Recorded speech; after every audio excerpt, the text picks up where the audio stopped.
What's up? What's up, everybody? Welcome to the Real Estate Power Play. We come live every Tuesday at 11 o'clock Central Time, 12 o'clock Eastern Time. And guys, we have an awesome guest today, and we just have a lot to share today. The market's doing some amazing things for those who are involved in real estate investing.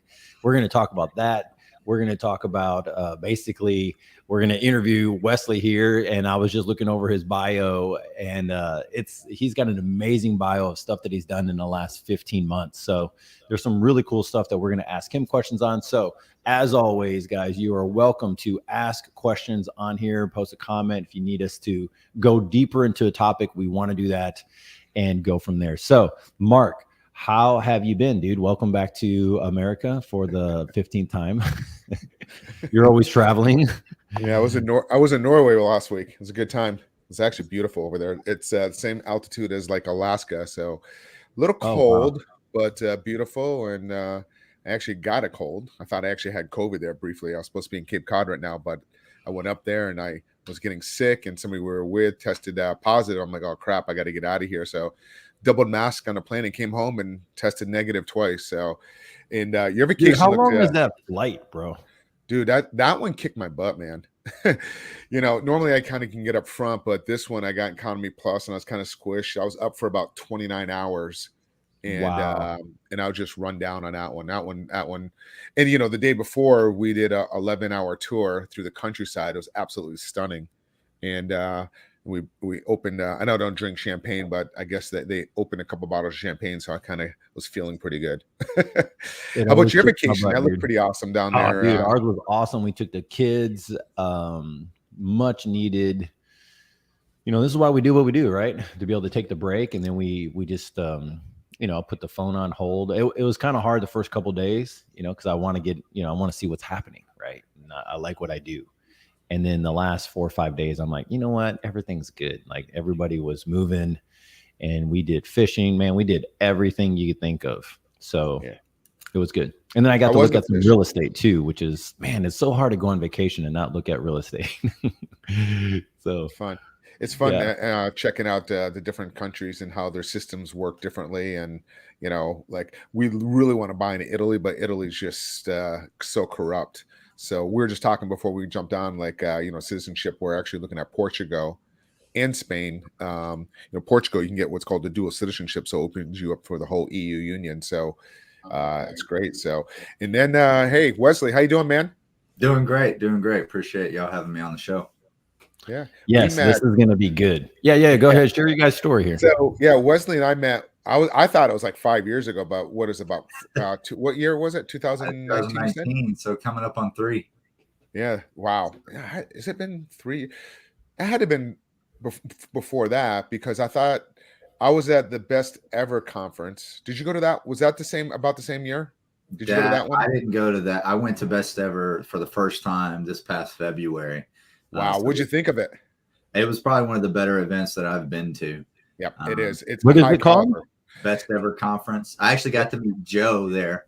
Got to talk to Joe for about 15, 20 minutes. And then he's like, hey, we're going to get you on the podcast. So very next week, he had me on his podcast, and that was fun. But, yeah, that's awesome, man. Joe. So Joe wrote a book. It's called The Best Ever Apartment Syndication Book. Mm-hmm. And he also... Who's that? Joe who? Joe Fairless. Yep. Oh, sweet. Yeah, he's a good dude. I actually read his book years ago. Yeah. But I think he's probably the best conference that I've been to as well out there. I do want to check out the Bigger Pockets one, but for the multifamily, by far, every powerhouse is there at that one. Yeah. I'm sitting there. Everybody you talked to was either, just getting started or had been there and done that. And then they had some in between. So it was a good variety. It wasn't just all newbies or all, seniors or all vendors. It had I thought they did a very good job of kind of keeping it a blended, hey, so you can kind of talk to a variety of anyone. Yeah. And ours was at the Keystone Resort, about 2 hours away from the airport. And what was funny is, like, they have an app that's pretty cool. So when you land, like, it tells you who else is landing around at that same time, so you can kind of carpool and ride out. So we just kind of coordinated, myself and one other gentleman, and you probably know. I don't remember his name. I should know his name. He's in Chicago. So anyways, sitting here talking like what we do, and this one kid, young kid, just it's his first show. He just took down 12 doors. So we're talking, we're in the car riding for about a good hour, and then we started getting to this other gentleman, and we're like, oh, how many doors you have? Oh, I got 4,600 doors. Nice. And he was coming out. He's been he does single family and he does multifamily. What is his name? God, I don't remember his name. Raj, is it something like that? Do you know who I'm talking about? I think I know who you're talking about. I don't remember his name, but a really, really nice guy. But he's so not techie at all, and that's why he was out there trying to figure out how to use social media to his advantage. But I was kind of shocked because he was kind of quiet. He was kind of like dressed like down. You wouldn't think like, I'm like, all right, who's this dude? Oh, I got 46. So then we end up picking his brain the rest of the ride through. So Gabe, I'll let you take control, man. Yeah. So, guys, we're gonna dig into basically Wesley's life and his business career, just like all the crazy stuff he's done. So, used to be a Marine. So let's just jump in there. So, how did you get started? You were a Marine. Were you doing this like as a side hustle while you're a Marine, or you got out and was like, what do I do? No, when I was in the Marines, I was planning on being a lifer. I was already hit that 9-year mark. I knew nothing about real estate. I mean, I played around with some stocks. That was they don't really grab you and go, all right, hey, we're going to teach you how to retire. They don't, no. They want you to re-enlist, re-up, keep going, keep serving. But no, I had a lot of good opportunities to, go through a lot of leadership training, a lot of, different kind of manufacturing training, Six Sigma and all of that. But, I had a good time. Did 9 years, did some recruiting duty. Not going to lie, like being trained on how to break down a room, how to, systematically approach the entire audience, and then, engage, build rapport, and, set a follow-up. I mean, that's what recruiting duty is. Right. I mean, does that not sound like what's the purpose of networking events? Totally. So totally. I probably took more from recruiting duty than I did anything else, and to what I'm doing today. Dude, totally. I have a good friend of mine. He's probably in his 50s, and he used to be a Army recruiter. It's Army Marine, and he took those skills, he retired, moved into being a realtor, and man, he just blew the doors off. He literally taught me sales in some ways, because he was like, look, dude, I'm going to show you some cool things. And he goes, watch me in 1 year what I can do. And I'm like, wow, that's amazing what he does. So I agree with you, man. There's a lot of skills in the military. When people think about military, they don't look at it just in that way, right? Mm-hmm. Yeah. So, I mean, a lot of people don't realize like all the different training strategies that you're taught on how to just break down, any kind of military operations. So, I mean, you're looking at it, and we have this acronym in the Marine Corps. We call it BAMSs. But in a nutshell, putting that into layman's terms, it's basically figuring out what you want to do, gathering all your information, gathering all the intel, then, making a good plan, completing everything, and then kind of breaking out and delegating out everything that needs to get done. And then obviously finishing up with supervising and basically inspecting what you expect. So a lot of people don't realize if you're training for combat, by definition, it's something that's forever changing, always challenging, and the likelihood of conflict is high. Now think about business for a second and tell me if it doesn't match that same definition. So if you're trained to be, one of the most powerful and successful fighting, operators there, then you're ultimately trained to be, a very skilled businessman. So I love it, dude. Figure out how to correlate the training from one situation to the next. That's so good. So what got you? So how did you move into real estate? So you went to college after Marines, or how did you do that? Yeah. So once I got out to be full-time dad. My daughter's mother, basically, we ain't seen her in 7 years now. She kind of flew the coop. So that was the moment that I had to decide all right, I've got to get out to keep my kiddo. So I did that, had the typical, everyone's heard the worst stories of, fighting the VA, but that's really what it was. I had 2 years of them going, yeah, we don't have any records of you. Wow. So, but finally reached out to another congressman, Louis Gohmert, out there in Tyler, Texas. And I was like, I need help. I've tried everything I can. I've been fighting this battle for, at that point, it was over a year. And, they helped write the board of the, the Naval Board of Corrections and the VA to figure out what's going on. And it was on my 2-year mark, like anniversary. It wasn't like, oh, sorry, we found your stuff. It was just, hey, here's all your appointments, start doing all of this. But yeah, so I finally got my benefits activated to go to college, and went to school to be ultimately a manufacturing engineer. Somehow ended up graduating with a finance degree. Wow. And then was about to go start at Amazon, and was a single man. So I was doing what every single man was doing, was, looking for someone that could, maybe, keep me company at the movies and go to dinner. And well, ended up finding a lovely lady that was a real estate investor. So I was like, all right. So she started taking me to all the networking events as a +1. And wasn't long before I started meeting other people that were like, hey, I kind of like your character. Hey, I kind of like, your story. Would you like to join our team? I'm like, yeah. So right out the gate, I'm doing syndication. Everyone's like, go big, go big. Well, like, I'm already looking at like multi-million-dollar deals, and I don't even know what I'm doing. So, so let's tell some people may not know what syndication is. So, Wesley, why don't you explain what that is? Yeah. So, in a nutshell, like, not to overcomplicate it, it is the strategy of leveraging your experience of a team of managers and using other people's money or your investors to acquire, really anything. In this situation, commercial real estate. But in a nutshell, I mean, there's SEC compliances that you got to abide by and all those, parameters. But in a nutshell, it's using other people's money to acquire assets. Perfect. Yeah.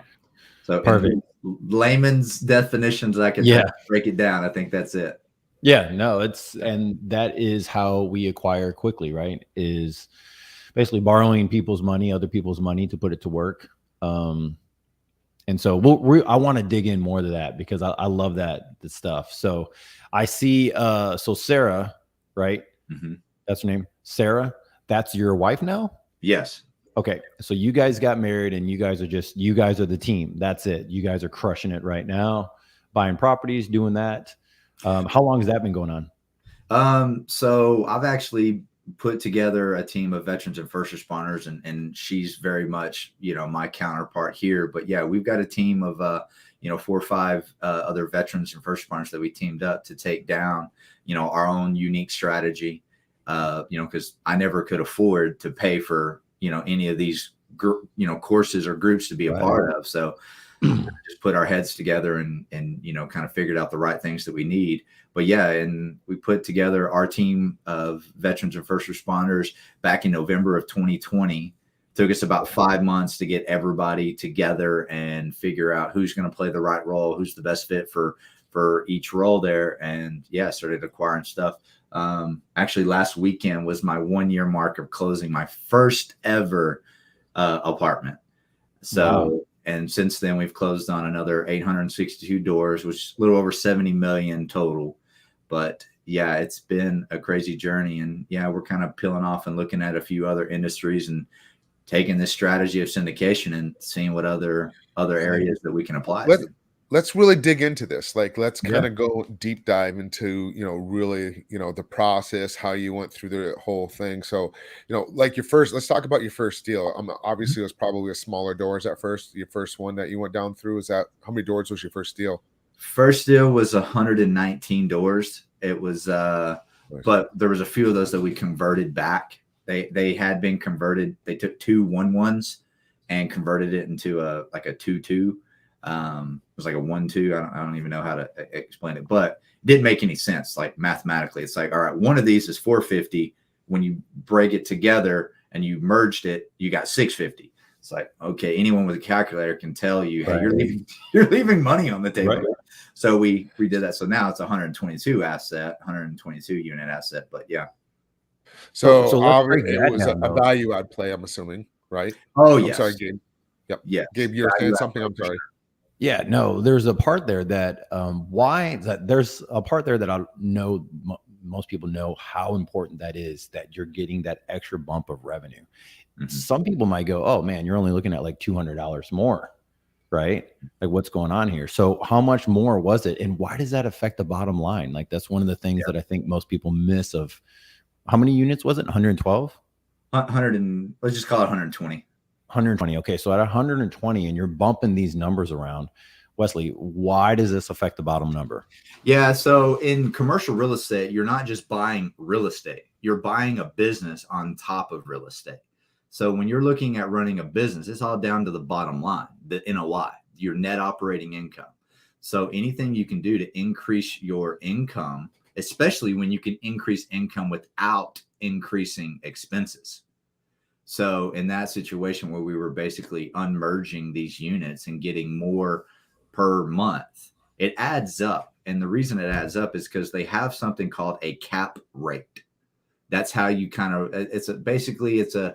it's a formula to figure out how much an asset is worth, and the cap rate is really set by the market and the average, really the average price that's being sold for that each class of property. And just think of it just like your grades, you get a class A. Ooh, that's a really good one. Class B. Okay. Right. That's good. Class C. Okay. That's your older value added, that. And then, class D is like, okay, you're going to repeat that grade. Think of it the same way, but we're looking at a class C asset, and the cap rate for it was, let's just say it's 5.5, and it's a percentage, but 5.5. Right. Then you take your NOI and divide it by your cap rate. There's your estimated valuation of that property. So anything you can do, you can see it's more than just what dollars are. That it's an overall appreciation factor in it as well. So not only are you getting more cash flow, you're also getting more of an evaluation. Right. Hey, can we guys talk about cap rate a little bit more? Like, you want to dive into the math a little bit about that, and so kind of educate the viewers a little bit about that. Yeah. So like I was saying, the cap rate is kind of, it differs by class, and it differs by market, and it can really differ by the seasonal of things. It really is. So like I said, it's one of those where a lot of people will dive so deep in it, and they only buy at a certain cap rate, and they only look at certain areas that have certain cap rates. But then you've got other people that don't really even care because they buy in different formulas. I look at it as, it is a measure there of figuring out what could the average cap rate in this area is a 5, and someone's bringing me a property and saying, okay, hey, it's a 3.5. Well, it's kind of like golf. The lower the score, technically, the more you're saying it's worth. So, that would be like one of those, hold on here. So I'm going to you're telling me the asking price is this and the NOI is this. Well, I'm going to take the NOI divided by the ask. That gives me my cap rate. So it's a mathematical formula. You can figure out, okay, what are you selling me? Are you selling me a bad deal here? Hey, this is a 3.5 cap rate, but the average market you just told me was a 5. So it's 150 basis points off that I'm eating. And, and that's a big thing that you'll have to use to kind of help guide, your sellers of saying, no, my offer here is right with par with with market. So you can kind of use that now in a seller's market. I've seen stuff go down to, sub 1% because it's a value add, and there's such a large vacancy and there's such large delinquencies. So you're really not getting any NOI. So you kind of have to look at, okay, what's the average cost per unit in that subdivision, in that submarket, sorry, not subdivision, but submarket of this class of asset. And you'll have to kind of go more that route, because I've bought stuff that was 0% occupancy. And so how do I give that any kind of a cap rate if it's based on the NOI? Well, that's technically a 0. Right. So it works in some situations, especially when you're talking about more stabilized assets. But we've been buying a lot of distressed property, like I just said, 0% occupancy, then turn around, bought something at 66% occupancy. So it's one of those, you just really got to, understand what is that average if you stabilize it, and force that appreciation, how much are you going to get? So it's more of where you're using cap rate to kind of really set on what is your exit price going to be. So nice. Gabe, do you have anything you want to say that onto the cap rate? No, I mean, one of the things that I really enjoy talking about is just how that number changes. We had a guy who was a manager on one of our properties. It was a multifamily. Basically, it was one of our parks, and we were trying to figure out what to do. And we're like, well, we're going to have to split them up between a couple of our parks, because just by having them there changes the needle for us about 350 grand of the total value of a property, just by the money that we were paying him on a yearly basis, right? To manage these properties. And we're like, okay, I don't know. I really didn't understand any of that, Wesley, until we put it into a spreadsheet, right? And then we work in the spreadsheet going, wait a minute, if you move this guy off of here, we're looking at 350K of an increase just by him moving off. And we're only talking about $25,000 a year. We're not talking about like a 80K salary here, right? And then you break it down to, like you said, 120 doors at $100 a door per month. What does that do, right? And it changes your number so much. Those are the things that shocked me whenever I first started getting into doing the multifamily type stuff, right? Is just things just exponentially grow in a positive way for you. Yeah, and to kind of give some perspective to the listeners of what that is, let's say you increase your NOI by $100,000, and let's say the average cap rate in that area is 5%. You ultimately just increase the evaluation of your property by $2 million. I mean, So when you do that math, it's like, oh, okay, wow, that did add up. Right. You're increasing $100,000 of cash flow. Well, it's also increasing the value and the basically what your property is worth. Right. So you get involved, you do this, you're now acquiring, you're looking at more properties, multifamily. I like the fact that you've gotten some veterans and first responders in there. That's pretty cool. And so is that mainly the core of your team? I mean, you're the head guy of the whole team, and you and your wife obviously run the whole thing, and then you have another team on there, or how does that normally work? No, so my wife is really kind of one of my partners there that really helps me out there. She does a lot of the marketing. She kind of, as she says, I do the things. She makes me look pretty. So she's really got a hard job if you look at it like that. So a lot of editing on this. Yeah. You need some work. But no, I have two other team members that are on the asset management side. There's a married couple, Robert and Jenna Newbern. And they've been doing real estate for over 20 years. Started off just wholesaling, flipping, got into a few buy and holds, started looking at, syndication, started, and passively invested in a few things. We met actually the same event that I met Mark at. I met one of my partners there too. So he actually was starting off looking at being a passive investor, and that deal fell apart. And I kind of gave him, that, hey, in good faith, I don't think you can invest in this. You should invest in this deal. I guess that always resonated with him, that I was willing to be honest with him, even at my cost. And so, yeah, we partnered up and grabbed another Marine. And he was a former grunt, did infantry in the Marine Corps, then went to college to be an archaeologist. So, I mean, that's one end of the spectrum. Right. And I was like, what do you do as an archaeologist? And he's like, well, we go and we clamped all these artifacts and basically samples, and then we have to analyze all the data and data entry and blah. I was like, sounds like an analyst. Have you ever looked at underwriting for real estate? And he's like, what are you talking about? I'm like, all right, cool. So he's now our full-time analyst. He's built his own spreadsheets. I mean, he is a whiz. He was a natural. He loves it. He geeks out on numbers. So I mean, nice. that was really it. So yeah, we've been doing multifamily. We also started another company to really try to help other co-sponsors, which is a company called Centroid Lending, and that is a commercial mortgage brokerage. So kind of leveraging, hey, we've taken down, we've operated and managed multifamily. There's a lot more to financing a loan, financing a deal, than just going and finding the biggest loan with the best interest rates. I mean, there's a lot of terms and policies, the fine print, so to speak, that, a lot of people need to understand what's coming with that, not just that loan, but with that lender.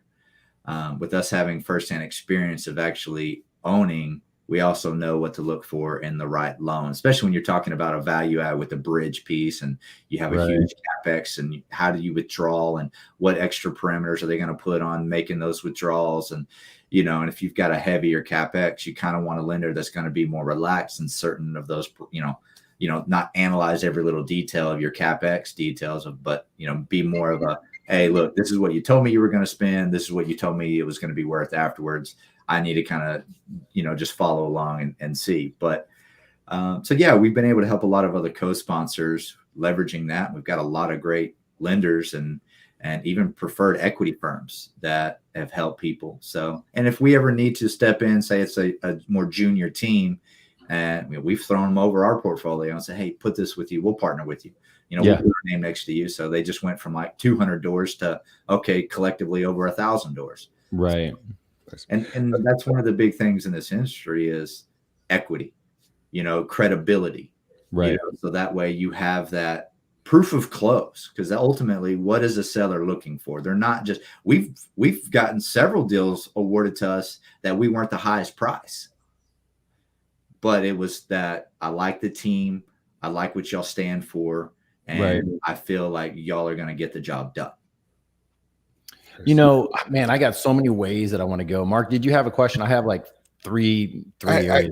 I do. I want to educate the listeners a little bit that don't understand this strategy and its syndication. So what is a sponsor, a co-sponsor, and then also what is an asset manager on some of the, some of the buzzwords that you just said during the conversation? Yes. So like I said earlier, syndication is leveraging an experienced team with investors' money. So some of those roles breaking down, we call them sponsors, co-sponsors. Sometimes you'll hear them called GPs, which stands for general partners, or managers. It's all saying the same thing in a roundabout way of you're the people doing the work, right? And some of those roles are one of those key roles is asset management, because getting it closed is just getting it to the start. You got to have people that have the investor relations that can bring the capital in and do that. Someone that can sign on the loan, someone can do the underwriting, someone that can source all of the vendors. But a very, very crucial role in how well your deal is operated and managed is your asset management team. So that's why I feel, our most experienced partners on our team were the right fit for asset management. Because it's not a matter of if you're going to have problems, right? It's when. Right. So on that asset management role, their main role is, yes, we hire a third party property management company to do the day in and day out, but that asset manager is still holding them accountable. Hey, where are we at with our lease ups? Where are we at with our occupancy? How many showings do we have? Hey, where's our cash collections? Hey, we were supposed to be this. How many have we collected to date? Did we pay all of our bills? Did we pay our debt service? Where are we at with next availability of any turns? Basically, hey, this unit's coming vacant. Do we have the guy over there turning it? If the carpet needs to be replaced, the walls need to be painted. Are we upgrading that unit when it becomes vacant? Are we, so we need to get the contractors over there to bid. Hey, it's going to cost you this much because I got to replace the flooring. I got to replace the counters. I got, whatever that game plan was. It's a lot. So, you're kind of overseeing the entire project and making sure your property manager's doing what they're supposed to. Your construction manager or contractors are doing what they're supposed to. All your cash balance is where it is. And working with, your finance manager to say, hey, are the investors getting their returns on time? Are we filing taxes? Are we staying a part of that? Are we giving everybody their K1s, basically hey, here's my ticket to take to my CPA as the investor. There's a lot that goes on. Like I said, you're running a business. Yeah. So. Mark, you had another one? Mark? No, that's good. You had a few questions there, Gabe. Man, I have some good questions that, to me, they're good questions. So, I don't know. One of the big things that I had to learn in just doing commercial is the value of playing team. A lot of people get into this single family, get into real estate investing in general and going, well, I'm going to pick up a couple houses. And the team you have for single family isn't as broad as you need for commercial. I mean, the expertise level needs to level up like ×5 for sure. Right. And then you don't want to be the newer person on the team, and then everybody else on the team is also newbies. And then that's one of the things that I've also learned, sometimes the good way, sometimes the hard way. But what is your perspective on just team building and stuff? And then if you can help listeners, for if you don't know, most of our listeners are newer, novices, mediocre level. What's something that you can help other people grab perspective of, especially when going into scaling quickly? I mean, you're talking about really fast. Yeah. So one of the first things that I had to realize is I didn't need to be a master of all trades. I need to figure out what was I good at, what was I natural at that I could focus on and build a team around my weaknesses that had those qualities as their strengths. I can't just go, all right, I'm going to study harder and my experience goes up. It doesn't work that way. So that is one area where you're going to always have to, on your first deal or 2 or 3, you're going to want to look at a more experienced co-sponsor, and building a team of those is so crucial, because it's not just a matter of you building your team, but you will partner and, like I said, co-sponsor with other teams. We do that now. Like I mentioned earlier, every one of our deals to date, we have partnered with another team. We figured out, hey, what strengths are needed on that? One role, hey, they needed help capital raising. On this, they needed help asset management. On this, hey, we basically just sourced the deal, underwrote it, got it under contract, and they just came in, wrote the check, and took it over. So, I mean, there's a lot of different, areas and roles that you can figure out. So first things first, figure out what you're good at, and then start networking to find co-sponsors that have the experience and have the expertise in the other areas. So that's one thing I love about commercial real estate versus residential, is the willingness to partner is so much more, open-minded to than the residential side. So, but yeah, your team is paramount. I mean, once you really realize, I've lost money by being on the wrong team. I really have. I mean, most of my biggest failures, when I circle back and go, okay, what could have I done better? Great. But looking at other things across and be like, yeah, that was just the wrong fit for me. And I'm not saying that team was bad. I'm just saying that was not the right fit for who I was and what I brought to the table. That very first deal, where I was telling you, where it was my first one, I was the most inexperienced person on that team. I had one guy that had over 4,500 doors that was partnering with me. But it was because, and the only reason I got him to partner with me is because I spent time talking with him, explaining, all of that, being able to answer his questions and saying, this is what I got. My role was mainly acquiring the deal and looking at the underwriting and really breaking it down. Do we have a realistic, game plan? And, of course, they're going to vet you out and they're going to vet out the deal too. But he spent some time kind of hearing me, and I was one of those. If you say you're going to do something, at least do everything in your power to do it.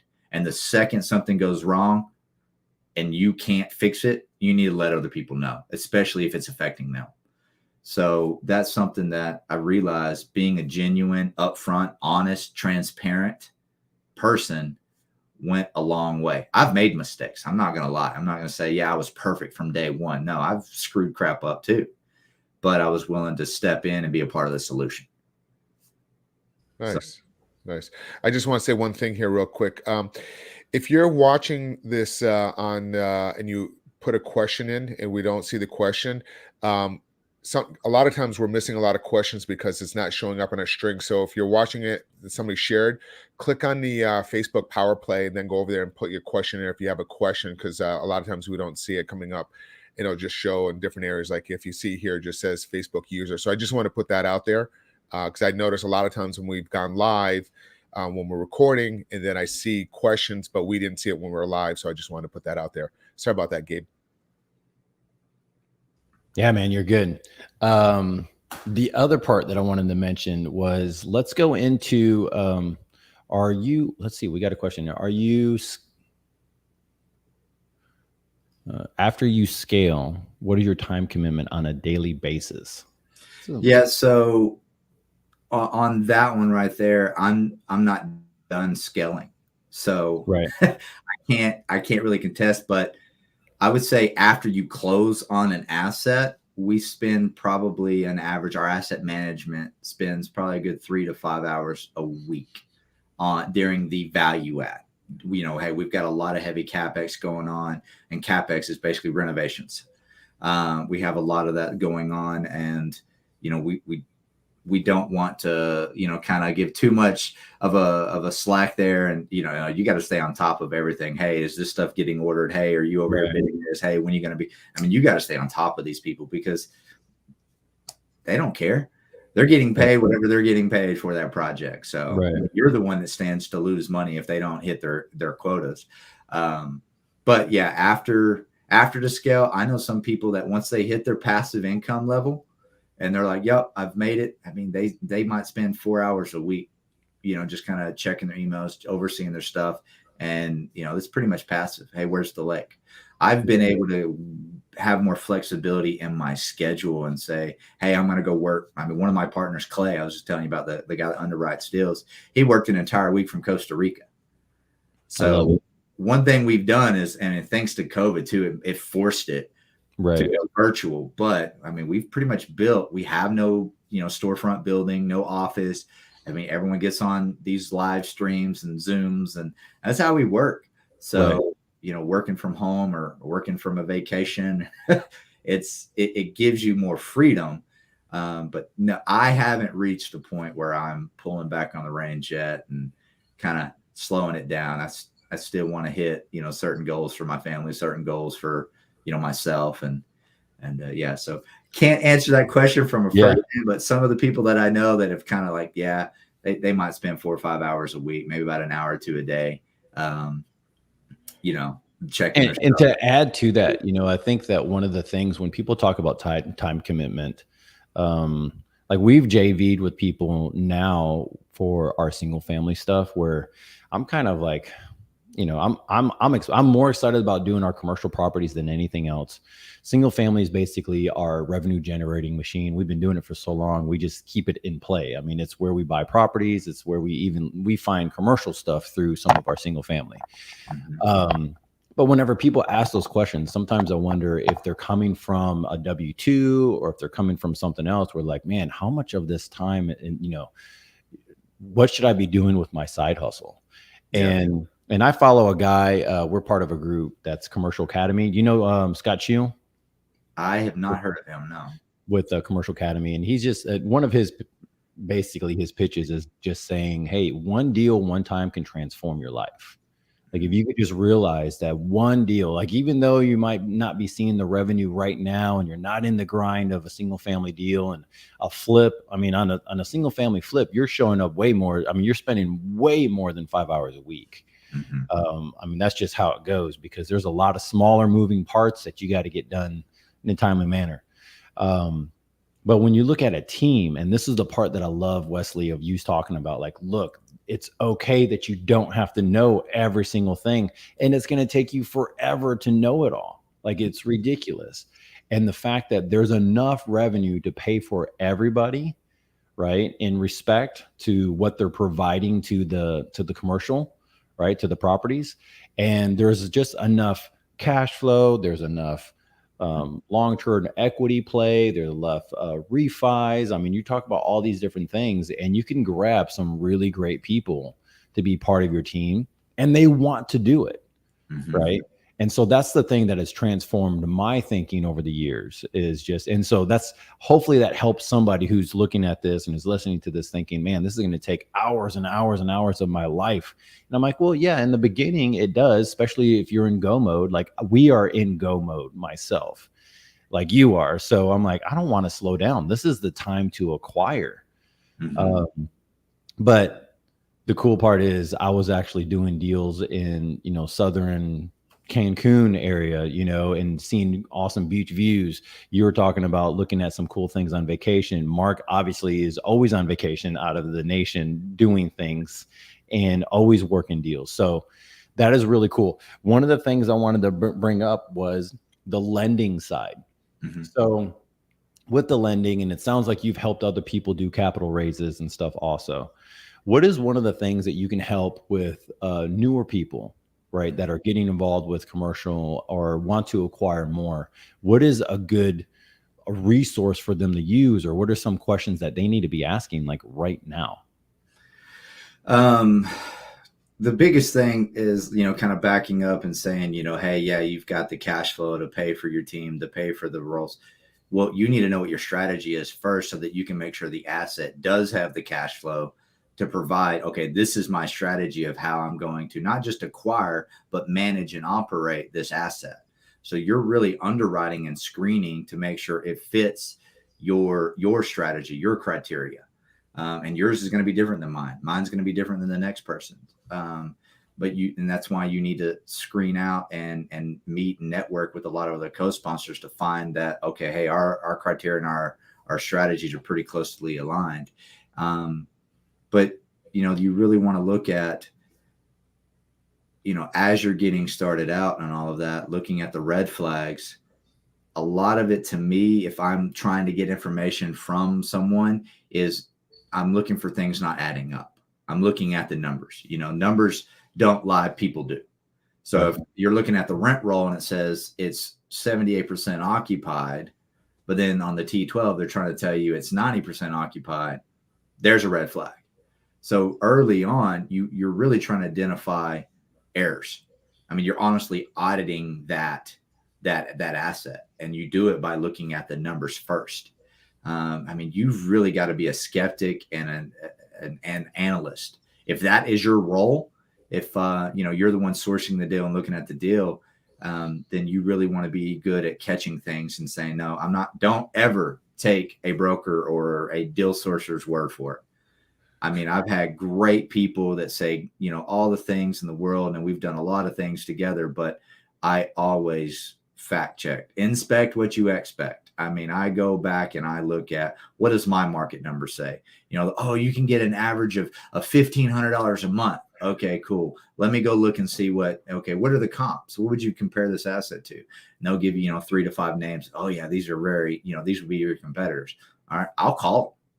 Hey, my name is so-and-so. I'm moving to the area. I'm screening some properties to see where I could live at. Do you mind telling me, hey, what are some of your rates going for your different deals? Oh, what kind of what's that word? Amenities? I'll play stupid. What are the amenities there? What do you have there? Do y'all have this? Do y'all have that? Oh, okay, cool. And I'll secret shop them and figure that out and go get my own answers, and come to find out, oh, the average market rent is actually only $1,250. That's a big difference. Especially when you're talking about 100, 200, 300 doors, that adds up fast. If your role is going to be, I'm going to be the investor relations, I'm going to be the ones raising capital and co-sponsoring to other teams, you need to learn how to underwrite. You're not going to get around that. You need to learn. That was one of my biggest mistakes, is I trusted another underwriter in the beginning, and I just kind of was like, all right, looking at everything. Okay, cool. The numbers look great. I was just looking at projected returns. And then started diving in deeper into actually underwriting and realizing, whoa, you're using about 50% of the expenses that are on the financials. Like, whoa, that's a huge red flag. What's going on? So if you can't underwrite, you can at least be able to screen underwriting and compare. If that's going to be your role and you're co-sponsoring with another team that sourced the deal, you need to be able to vet out that team first. And at any point in time, they don't want to share their underwriting, I'm all right, thank you, this conversation's over. Right. So, when you work with us, you see my folder. There's no other folder. I'm not putting stuff over here that I'm working on and have this folder over here that I'm sharing with the guys that I'm partnering with. No. And I tell you, hey, these are all the master copies. So please don't delete anything. If you need to tweak on any of the underwritings or any of our business plans, please make a copy of it and have at it. But these are our master copies, so everyone can be on the same page. And there's really that accountability between the sponsors. You need that, because it's only a matter of time before a savvy partner is going to find out that there is a mistake. And if they found out you hid the mistake and knew about it, that's where you're talking lawsuits. Right. So sounds like Elon Musk, those fake on Twitter, what is it? Like right. 5% are fake. That's what it sounds like. Yeah. So no, I mean, there's a lot of great people out there, but there's a lot of people that they're not genuinely malicious. It's just a lack of education. They were taught one thing wrong or another thing wrong, or didn't have the full information to make their call off of. Right. Every one of my deals, I've tried to be the least experienced or middle experience. I've not wanted to be the most experienced person on a team. Why? Because I don't feel that I know everything. And I want to always have someone that, has another 1,000, 2,000, 3,000 doors over me that has seen those things, has seen those downturns, seen those upswings, downswings, all those things of, right. Okay, hey, this is how we handle that over here at this asset. This is what we can do here. Sweet. Okay, cool. Nice. That's a easy, and I'm not going to say free, but it is a much cheaper way to learn from someone else as you're partnering on a deal than you getting into something of a situation. You come across that problem, you fumble your way through it, and then find your own solution through several mistakes. That's going to be more costly than, hey, I'm going to bring this partner in, give a little bit of equity, but I'm also bringing in experience, wisdom, that firsthand, knowledge of how to solve certain problems. Just to let people know, first of all, I totally agree with you. Like I had somebody tell me, actually, Chase, you remember Chase, Mark? And he was saying, look, dude, you freaking partner up to the highest level you can. We're buying some mobile home parks and stuff. And so I did. And I gave a pretty decent chunk of equity on these things. But, this guy taught me how to relax and do business at the same time. Like he was like, dude, any vacation that you have to answer phone calls and do work on, it's not vacation. Mm-hmm. And I'm like, how come you don't answer your phones? And he's like, dude, I went on vacation. And he was like, I was gone for 7 days. He's like, when I'm gone, my whole team takes care of everything for me. Mm-hmm. And he just taught me so many things. And that property, even though it should have the most complications, it is the easiest thing I've ever done. I think I've seen this property maybe 6 times, and we've owned it for well over 10, 12 months now. And I'm like, if I've gone out there 6 times, I'd be surprised. And he's like, you don't have to go out there. The team's doing everything. You don't have to do any of this stuff. So it's taught me so much and stretched me. One of the things that I think people might be asking is like, why would they even partner with a guy like me? Why would they even want to work with someone like me? Someone who has all this experience, Wesley. Why do they want to pick Wesley to work with? Mm-hmm. And it's not just a character, but aren't they looking for guys like you? So to answer your question, yes, you've got to bring something to the table. You can't just be like, hey, I want to learn. Can I be on one of your deals? It's like, well, my first question is going to be, okay, what can you do? Right. And if it's like, well, nothing, I was hoping you could teach me everything. And it's like, I had a training program, there for a little bit when we were really ramping up our team. And yeah, I was bringing about 5-10 people on completely free. They were going through my training. I was teaching them. I had it down to where you knew nothing. You started in the morning. By the end of the night, you were underwriting deals. Sweet. And it was, my underwriting, well, mine and Clay's underwriting, we built it from scratch. And, it's our strategy because I didn't go, like I said, I haven't been through any courses. So I figured out how to systematically break down the entire process. And that was it. So I'm like, look, I can't teach you theoretically of what the, other people say, but if you want to come on, I'll teach you my actual business plan, how I'm scaling up. I kind of shut that down because there's a lot of people that claim that they want to do. And now I know why people charge for courses. So, because there's a lot of people that come on and say, yeah, I want to do this. Yeah. And then they become assholes. Right. That's someone that asks you for your advice all day long. You take the time and you're investing in them with your time and answering their questions, and then they go do whatever the hell they want to do anyway. So it's like, okay. But, I know that. I knew where I was, and where I was when I started is I had no money, I had no experience, but I had time. So one of the most time consuming aspects of all of it is finding the right deal.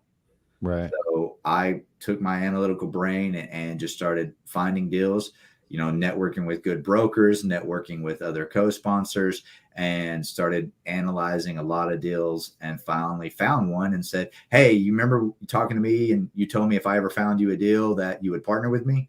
Well, hey, I got this deal. It's going under contract. You want to look at it and partner?" That's pretty much what I did.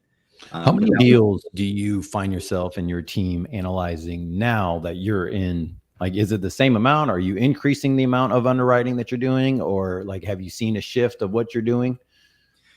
So we've kept this. We run at that peak performance. So we've got 7 acquisitions reps on our team now, plus an acquisitions manager, who's also kind of like that final analyst. And then I only look at stuff that works. I've pretty much have them filtering out. I don't care if it fails. Don't tell me. Tell me when it works. Right. So yeah, I mean, we used to do about 150 a month of just analyzing stuff, but we've kind of gotten to the point where we can screen through things just at a first glance a little quicker on dialing in on what is our criteria. But we've also broadened our range. As first we were just kind of looking right here in Texas or within a 5-hour driving radius of Fort Worth. And, now we're like, okay, well, we've got people on our team out in Phoenix, Arizona. So we'll look at anything out there on that side of the country. We got someone over in, North Carolina. So he's looking at everything on that side of the country. We've got co-sponsors all through really about 20 different states. So we'll screen the market passes our criteria, and then we'll start looking at those deals. But yeah, so you're going to screen a lot of stuff, but the biggest key in all of that is do not stray from your criteria when you get desperate that you just want to see a deal work. It's not about does it work on paper. It's a matter of, is your plan realistic? I'm not going to say conservative. I'm not going to say aggressive. I'm going to say realistic. Can you hit those projections? And if, because I've seen a lot of teams where they get over aggressive, and it's just like, okay, are you factoring any room for error? I mean, and if you're not, then good luck. So let's take 2 minutes before we wrap up and kind of give an overview, because you're kind of going some places and some people may not know what you're talking about, like hitting your numbers and doing this. So explain real quick, syndication, value add, what you do, and then what's the exit, just in a nutshell. Yeah. So for me, when I say value add, I'm looking at something. If anyone's heard of a more common phrase, BRRRR, you buy, rehab, rent, refinance, repeat. I'm doing that on a complex level. I'm looking at, okay, is there room for upgrade? If the average market price is $1,250 for an upgraded unit, some upgrades could be black appliances, stainless steel appliances, granite countertop, black splashes, new lighting fixture, new flooring, on and on and on, right? Upgrades, right? Versus a classic, which is going to be, let's be real, it's the original, the original layout. I'll say, okay, if the original is $1,000 and an upgrade is $1,250, okay, I'm going to spend the money to upgrade that unit to get that, the rent rate. So we'll go through and we'll look at what I like to call it forced depreciation. What items can we renovate to get the most return on our investment? And all that really comes down to what is really going to either lower expenses or increase income. So once we've done that, then we ultimately refinance into a longer term hold, and then we'll look at selling, and usually about that 5-year mark. So from start to finish, we sell at the 5-year mark. So that's really, in a nutshell, kind of what we're looking for. So when you're acquiring a property the first, and you're getting extra capital to do your improvements, right? Mm-hmm. So is this lending institution money, or is this investors' money? Is that part of the syndication? And then also, what's that time frame like so you can refinance into that process? So it's a little bit of both. We look at a bridge loan, and most bridge lenders that we work with will do, 75 to 80% loan to cost. Some they'll break that down and say 75% of the purchase price, 100% of the CapEx, 100% of your renovations. Now, one thing that we've learned, and I highly recommend anyone that's going into a value add play, factor at least 10, I would probably say maybe closer to 20% of whatever your CapEx is, even when your lender is going to be, lending that. So you're leveraging that. I would still say you need a good 10 to 20% of what we call mobilizations fund. A lot of people don't teach you, hey, how do you get that going? Yes, there's options and strategies where you can get an early withdrawal from your CapEx from your lender, but that's not always a guarantee. And so if you really kind of want the ball in your court, so the second you close on that asset and you got your contractors out there walking around saying, hey, look, I know you bid this for me during my due diligence phase, but let's be real, it takes usually 60 to 90 days to close on some of these apartments. Things have changed, prices have changed, so your bids potentially have changed. So getting them out there and then pretty much paying them and locking them in, get started, order the materials, you got all these lead times to factor in. You really want to have some mobilization funds and reserves, as well as the lender provides that. So, they give you those with, but it's honestly, you're basically providing, hey, look, this is completion. This is all my receipts. This is everything that I've done. And then they'll look at it, come out and inspect the property. Yeah, you've completed that. Here's your withdrawal. And then you just kind of keep the ball rolling. But yeah, so usually what we've done is it's been anywhere from a 6 months to an 18-month renovation. We like to make sure, and it's important, that you are stabilized for at least 90 days. So think 3 months. And what I mean by stabilized is you're above 90% occupancy at your targeted NOI before your refi. Because your lenders, just like kind of like your investors, they look at that NOI to evaluate your property. So if you're not hitting let's say you said, hey, look, we're going to do this, this, and this.